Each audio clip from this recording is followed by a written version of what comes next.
Dagdagan ko lang po itong sinabi netong si Aguirre. Sabi niya, hindi daw niya afford. I don't think I could afford a lawyer.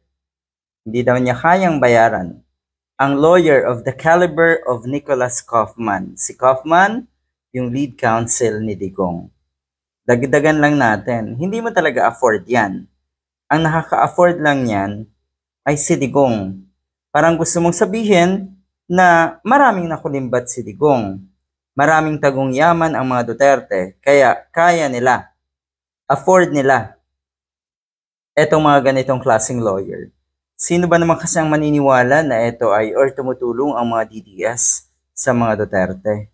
Mali. Dahil ang totoo niyan, yung mga nasa paligid ni Digong para magstay at ma-maintain or naandyan pa rin yung loyalty, lahat yan ay mga bayaran din ng mga Duterte. Yan ang nakikita ng maraming matitinong kababayan natin, hindi lang po sarili nating opinion.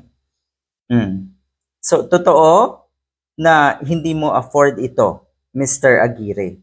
Kaya humanda ka. Humanda ka. Naalala ko tuloy kung paano tumawa sino ba to? Si Gadon, di ba? O ayan, tagumpay.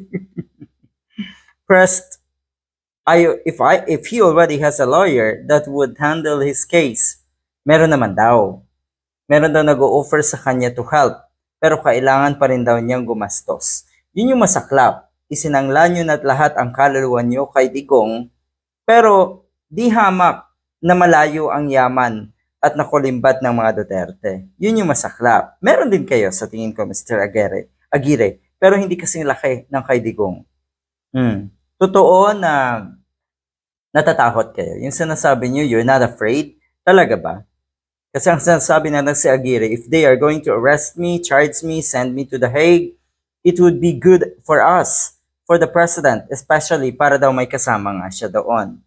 As if naman talagang magkasama kayo sa detention facility. As if naman kayo papayagan na magkita mayat maya at magkausap. Natural hindi. Kalokohan. Pero yun nga, ang sinasabi niya, I am going to resist. O, di mag-resist ka. Katulad ng sinabi ng mga DDS na magkakagulo kung arestuhin si Digong. Yan din ba ang gusto mong mangyari? Yan din ba ang sinasabi mo na magkakagulo kung arestuhin ka, Mr. Aguirre? Tagumpay, 'di ba? O ayan, sunod-sunod na po kayo niyan. Sunod-sunod na kayo niyan. Pero mas masayang isipin, mas natutuwa tayo na sana yung order of arrest ay ayun na nga, naando na si Digong, isusunod si Sara Duterte, isusunod si Bato, si Bongo, o sige, kasama ka na doon, Mr. Aguirre. Good luck.